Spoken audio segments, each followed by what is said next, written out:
Hello' বন্ধু বান্ধৱীসকল, আজি পুনৰ মই আপোনালোকক মোৰ ইউটিউব চেনেলটোলৈ স্বাগতম জনাইছোঁ।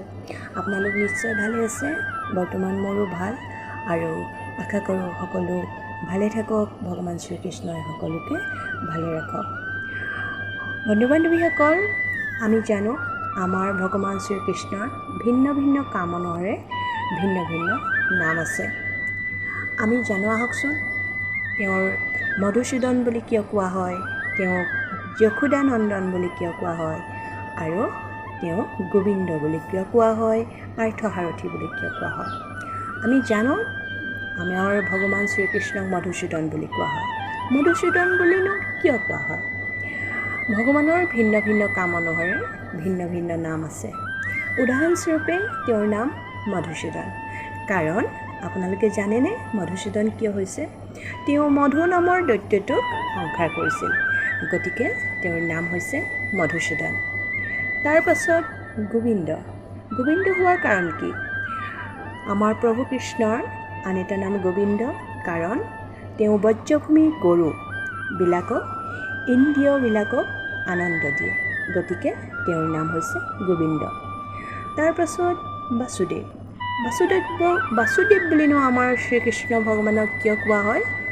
বাসুদেৱৰ পুত্ৰৰূপে অৱতাৰ গ্ৰহণ কৰাৰ বাবে তেওঁৰ নাম হৈছে বাসুদেৱ।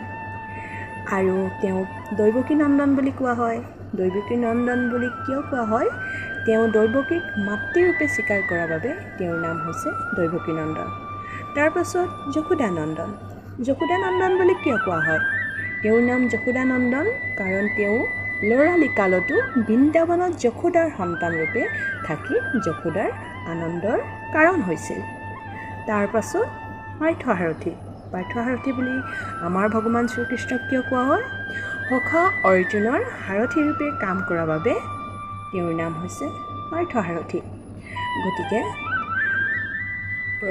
আমাৰ ভগৱান শ্ৰীকৃষ্ণৰ বহুকেইটা নাম আছে, আৰু আজি আমি জানিলোঁ এই ভিডিঅ'টোত আমাৰ ভগৱান শ্ৰীকৃষ্ণকনো কিয় যশোদা নন্দন বুলি কোৱা হয়, গোবিন্দ বুলি কোৱা হয়, তেওঁক কিয় মধুসূদন বুলি কোৱা হয়, তেওঁক কিয় পাৰ্থসাৰথী বুলি কোৱা হয়, আৰু তেওঁক কিয় দৈৱকী নন্দন বুলি কোৱা হয়।